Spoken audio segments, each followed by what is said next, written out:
मेरा नाम पाल स्टक्स है। मैं आज आपको एंटीबायोटिक्स के बारे में बताना जा रहा हूँ कि एंटीबायोटिक्स है क्या। कुछ लोग कहते हैं जैसे कि एंटीबायोटिक्स दे दी, मेडिकल पे अगर किसी भी पर्चे पर लिखा है ये एंटीबायोटिक दवा है, डॉक्टर्स ने बता दिया कि आपको ये एंटीबायोटिक दवा दी। एंटीबायोटिक है क्या? सभी कहते हैं कि भाई एंटीबायोटिक दवा दे दिया आपको, एंटीबायोटिक दवा दे दी, एंटीबायोटिक सिरप दे दी। क्या है एंटीबायोटिक? आपको किसी को कुछ नहीं मालूम, मैं आपको बताता हूँ।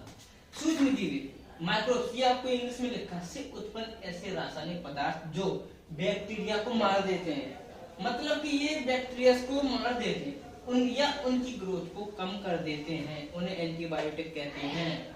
मतलब कोई भी बैक्टीरिया हो, उसकी ग्रोथ को या उसको वही डेथ कर देते, उसको मार देते, उसको एंटीबायोटिक कहते हैं। एंटीबायोटिक को वंडर ड्रग्स कहा गया क्योंकि है संक्रमण इन्फेक्शन के उपचार में यूज होते हैं।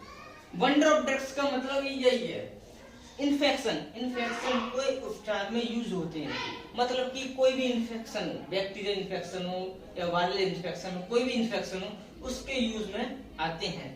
ये औषधि मनुष्य के लिए हानिकारक नहीं होती है। हाँ, ये बात ठीक है, एंटीबायोटिक्स कभी किसी के लिए कोई हानिकारक नहीं होती है। ये आपके लिए ना तो अच्छा करेगी ना खराब, मतलब इनके साइड इफेक्ट्स हो सकते हैं पर कोई इनके हानिकारक प्रभाव नहीं होते हैं। ये एंटीबायोटिक मूल रूप से कवक जीवाणु या फंगस बैक्टीरिया से उत्पन्न होते हैं या प्राप्त होते हैं। ये इनसे कलेक्ट होते हैं, कवक और बैक्टीरिया समझ रहे, इनसे ये कलेक्ट होते हैं, इन्हें एंटीबायोटिक्स कहते हैं। कुछ एंटीबायोटिक केवल कुछ बैक्टीरिया के विरुद्ध ही काम करते हैं। मतलब कि ऐसा होता है कि कुछ बैक्टीरिया किसी मेडिसिन के कार्यकार थे। जैसे कि अगर कोई आपको इन्फेक्शन हो गया है और आपको दवा दे दी, गलत आपको एंटीबायोटिक दे दिया, तो वो एंटीबायोटिक किसी काम का नहीं है, किसी भी काम का नहीं। आपको कितना भी खिला दो वो कोई काम नहीं करेगा, क्योंकि वो उसके अगेंस्ट काम नहीं करता है। और कुछ जबकि कुछ एंटीबायोटिक्स ग्राम पॉजिटिव और ग्राम नेगेटिव बैक्टीरिया के लिए प्रभावी होते हैं। इन्हें ब्रॉड स्पेक्ट्रम एंटीबायोटिक्स कहते हैं, जैसे सिप्रोफ्लॉक्सासिन। मैं आपको ग्राम पॉजिटिव और ग्राम नेगेटिव के बारे में भी बताऊंगा। ये बहुत ही इंपॉर्टेंट चीज है, ग्राम पॉजिटिव और ग्राम नेगेटिव, क्योंकि इन्हीं के आधार पर ही हमें दवा और कौन सा इन्फेक्शन, उसी के आधार पर ही हमको एंटीबायोटिक जीते हैं। Discovered by antibiotic. एंटीबायोटिक की खोज 1928 में अलेक्जेंडर फ्लेमिंग ने की थी।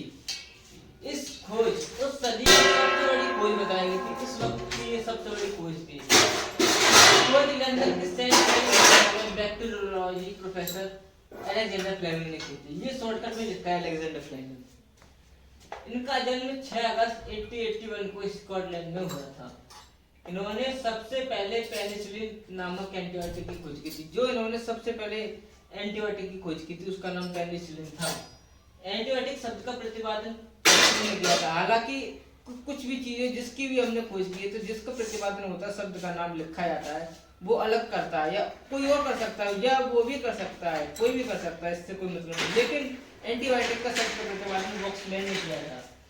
एक्ट्रोमाइसिन या स्ट्रेप्टोमाइसिन को प्राप्त करने का श्रेय भी बॉक्समैन ने दिया था।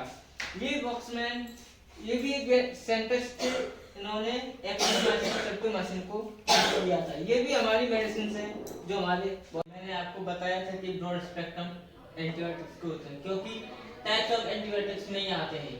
जीवाणु रोधी को इंग्लिश में बैक्टीरियोस्टैटिक कहते हैं। समझिए, व्यापक परास एंटीबायोटिक्स मैंने आपको जो बताया था वही है। ये रोगाणुओं की अनेक जातियों के लिए प्रभावी होते हैं। मैंने आपको साफ साफ बताया था। ये जीवाणु रोधी होती है, एक रोधक, एक बैरियर के रूप में काम करते हैं। ये सिर्फ मारते नहीं, सिर्फ ये रोधक के रूप में ही काम करते हैं, इसलिए इनको। और मैंने आपको बताया था ग्राम पॉजिटिव और ग्राम नेगेटिव ब्रॉड स्पेक्ट्रम का, ये वही है। इनको जीवाणु रोधी बैक्टीरियोस्टैटिक कहते हैं। और ये आपका दूसरा है जीवाणु नाशक बैक्टीरियोस्टैटिक। आप नाम से पहचान सकते हैं जीवाणु नाशक। नाशक का मतलब होता है किसी को मारना, खत्म करना, उसका मतलब नाशक होता है। संकीर्ण परास एंटीबायोटिक्स, आप बात से समझिए, ब्रॉड नैरो, ब्रॉड और नैरो का मतलब साफ से समझिए, ज्यादा या कम, ये आप समझ सकते हैं। और ये रोगाणुओं की कुछ विशिष्ट जातियों के लिए प्रभावी होते हैं, आप साफ साफ शब्दों से समझ सकते हैं। नैरो माने कम, ये रोगाणुओं की कम से कम विशिष्ट जातियों के लिए प्रभावी होते हैं। अगर ये आपको मेरा धन्यवाद।